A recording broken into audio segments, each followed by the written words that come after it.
keluar. Iya, semangat kayaknya. Ngarep kayak itu kan ciri khas saya. Melangkul pas mulai tanggapan. Piye kabare saya? Hah. Sabar iso bunder-bunder kayaknya. Nggih. Sehat tadi? Sehat. Alhamdulillah sehat selalu. Anak-anaknya lah ya sami sukses di sekolah. Iya, sukses alhamdulillah berkat doa saya. Loh, saya ini ibu yang sangat solehah loh untuk anak-anak saya. Doa saya tuh tembus langit ke-7. Wah iya. Tembus langit 7 bablah ning neraka jahanam. Ayo, aku yang ngomongnya ditiru ana mahasiswa aku lho. Saiki mahasiswa anggere patetan Hastrin Srikinon hing pasewakan handrah. Ayo usume ngangge ha saiki. Hastrin Srikinon ngono ya. Haleng-leng ayo. Hamiat. Ayo. Ilailo itu. Iya, karyanipun Bapak Tek Sutejo. Ayo. Jadi sak bisa-bisa mung dilihat cak bagus, gandeng kita menggunakan karya-karya orang lain untuk menghargai karya tersebut diatur iki karyane iki ngono. Tek Sutejo. Ayo. Yen lagu gandrung iki wis sapa wae? Kae Pak Anjarani. Waduh gila. Bisa kanca-kanca. Ora iso ngono kuwi. Kowe anggere kok jalu bangsa lawas-lawas. Kanca-kanca yang lahir udakara taun 1876. Wis sepuluh-sepuluh. Sing putri sapa-sapa kena coba ya gandrung ya karo nggih budaya mutiara mumpung sowane Nganjuk. Ya, gandrung iki wae sapa? Ayo, coba. Surya pendemungi mumpung jotos-jotos iki. Jotos lainnya. Tegese lindungi bergas tegas penuh dengan stamina lho. Nah, ini karo kanca lah ya. Tapi lek kangen-kangen lek betul ya pas ngene iki. Wis sesuk do ning kantore dhewe-dhewe. Gawanane pulpen karo do ngetik nang ngarep komputer. Ayo, Pak Heru yang mbak pengendang jos kaya ngono ngedep komputer gak SPG. Ayo.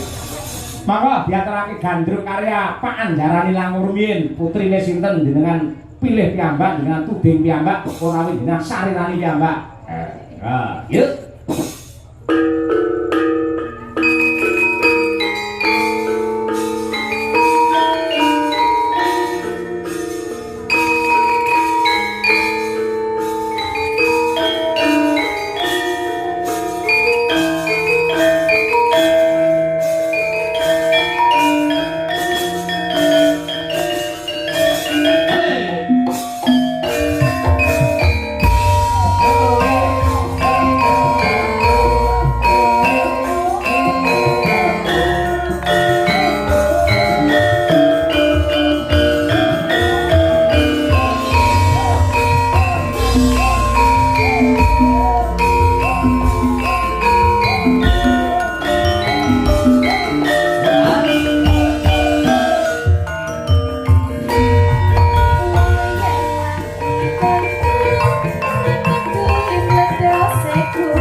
bengok kaya nang lapangan ora.